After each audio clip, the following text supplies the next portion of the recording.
Welcome to a new Digital Diamond Baseball video on how to use the new career mode and MIPS projection system. In this particular example, I'll be starting with the 1951 library. But you can start with any library you want, including an empty one that you populate with players from scratch. The sky's the limit to what pool of players you want to begin your career with. When you start using career mode with your library, this will have the effect of changing your real-life statistics of the players in the library, which is a drastic change, and you cannot revert back to a regular library after creating a career library. As a result, you should always back up your library before you start a career mode.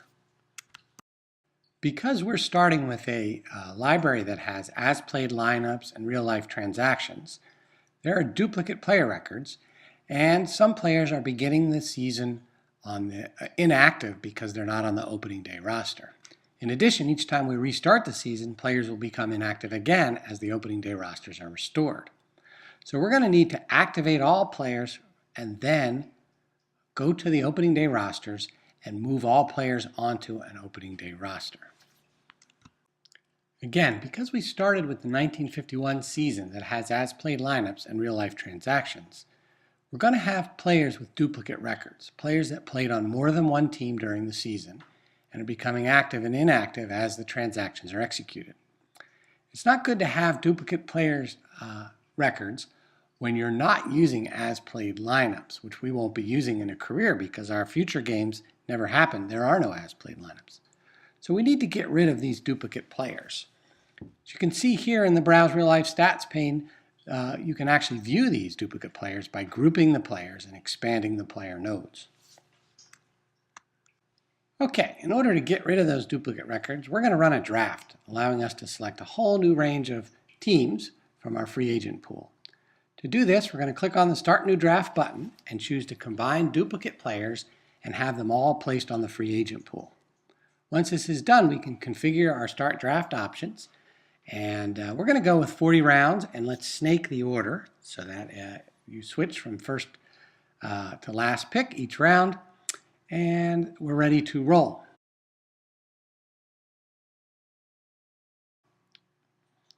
Inside this screen, we can change the draft strategy if we want, and we can also choose to have the human, us, pick one of the teams or more.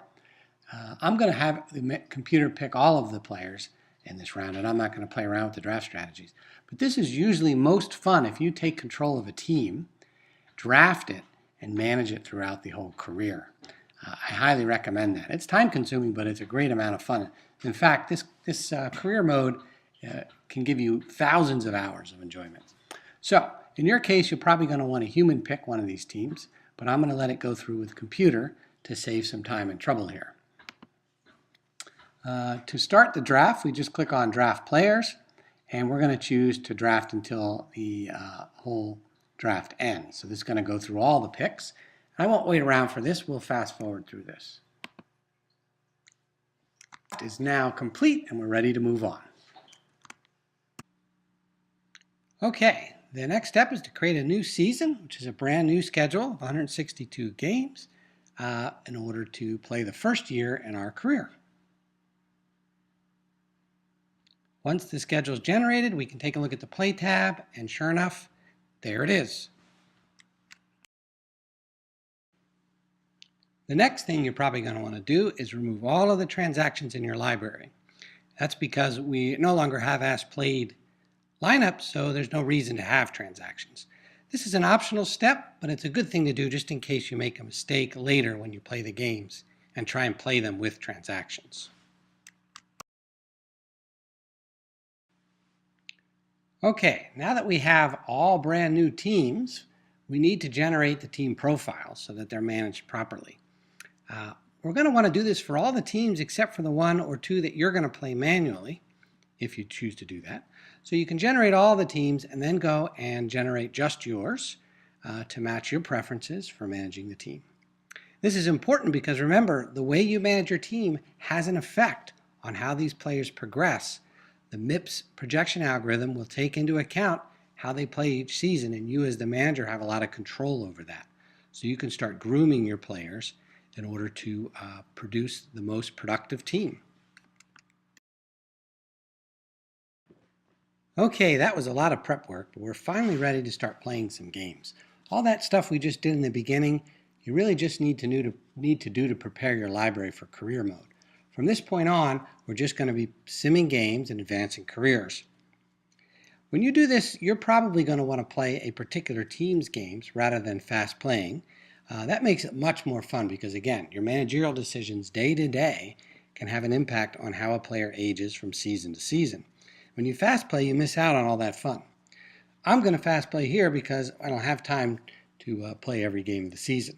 So I'm going to run a fast play, and in doing so, I'm going to make sure I turn off the transactions and as played lineups. They don't exist anymore, so I don't have to do this, but it's a good habit to get into. And I'll fast play through these. And I'll go pause the video here so we can get through the end of the season, and I'll pick up then.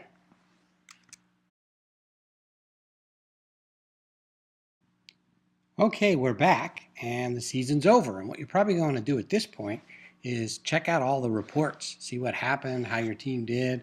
You'll be doing this as the season progresses if you're playing these games by hand. But when the season's over, you definitely want to save copies of these reports so you have a nice folder full of the history of your league at the end of each season.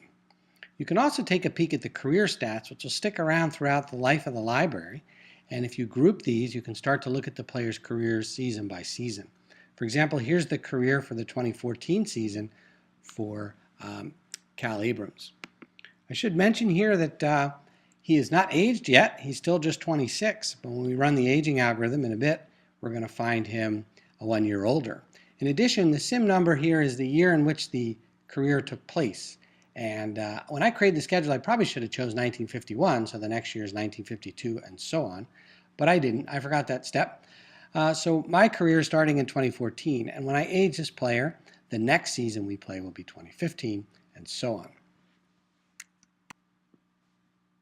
As we play more seasons, this report will get more and more interesting, or this tab will get more and more interesting, and it's a great place to stop and take a look at how your players are doing. There's also some reports that show this information as well that you can go to at any time to track the progress of your players over careers. All right, we are now ready to restart the season and age our library for the very first time. In doing so, we will alter the real-life statistics of all the players in our library. So you want to make sure you really want to do this, and they will age 1 year.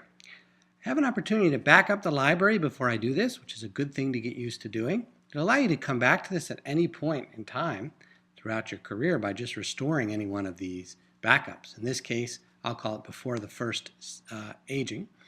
And the library is successfully backed up, and now MIPS is doing its thing, aging all the players by 1 year based on their age and how they did in the previous season.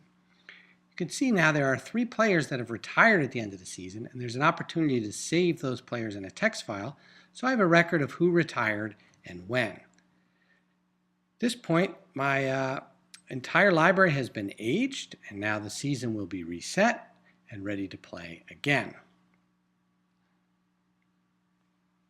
If we take a look at the schedule, you'll notice that now the schedule is 1 year older.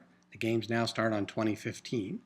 And if we jump over to the career stats and take a look at here, Bobby Adams, for example, he's now a year older. He's now 30. His first career happened in 29, and when he was 29 in 2014. Also, the real-life stats have now changed for all the players in the library. They now consist of projections of what MIPS thinks they'll do the following year. So they're a little bit older. If they're young, they'll get a little bit better. Probably.